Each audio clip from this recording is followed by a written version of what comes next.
The Jaecoo J7 has been really popular in Malaysia, and now we have the PHEV version with Jaecoo's super hybrid system.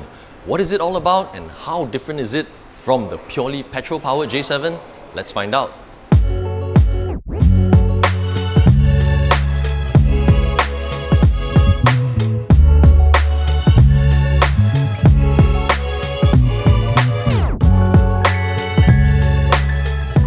Let's first start with the exterior.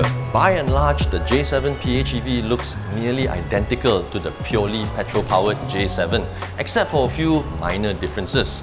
You get a more aerodynamic wheel design, also 19-inch in size. The side mirrors are designed to be a little more sleek.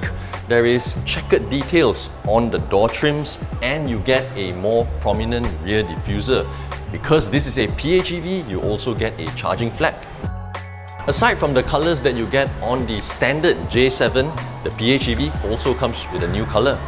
The interior design of the PHEV has been tweaked as well. Take the door panel for example, you now get a cleaner look instead of the rugged design in the standard J7. The window controls are also designed with a more minimalist look. The PHEV comes with a slightly different armrest opening. In the standard purely petrol variant, you open it like this, whereas in this, it's a little more premium, like this. But in both, you still get the cooler to chill your drinks. Because of the new armrest opening, you don't get a slot for the very useful tissue dispenser in the standard J7. With the PHEV, they've also taken away that chunky gear lever, and instead, it's now like Mercedes, where you control the gears on the right-hand stop. Aside from the additional drive modes on the infotainment screen to have the car either in hybrid mode or EV mode, the rest of the features are the same with the standard J7. You still get a Sony sound system, Apple CarPlay, Android Auto, seat ventilation, 360-degree view monitor, and a panoramic roof. Even though it is carrying batteries, the boot in the PHEV is actually bigger than the purely petrol-powered variant. The PHEV comes with a 500-litre boot compared to the 424-litre boot in the standard J7. But because of that, you don't get a full-size spare, and instead, you get a repair kit.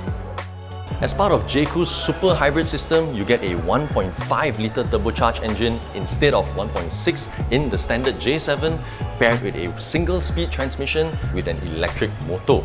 Together, they make 347 horsepower and 525 Newton-meters of torque. 0 to 100, 8.5 seconds. That's nearly a second quicker than the two-wheel drive J7.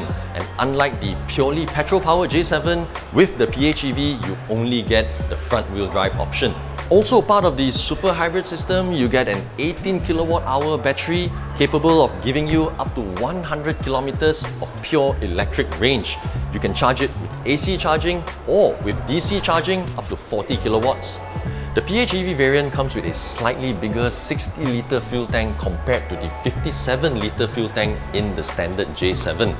We recently drove it from Singapore all the way to Hat Yai without refueling, covering 1,060 kilometers, and when we arrived in Hat Yai, we still had 180 km range to go.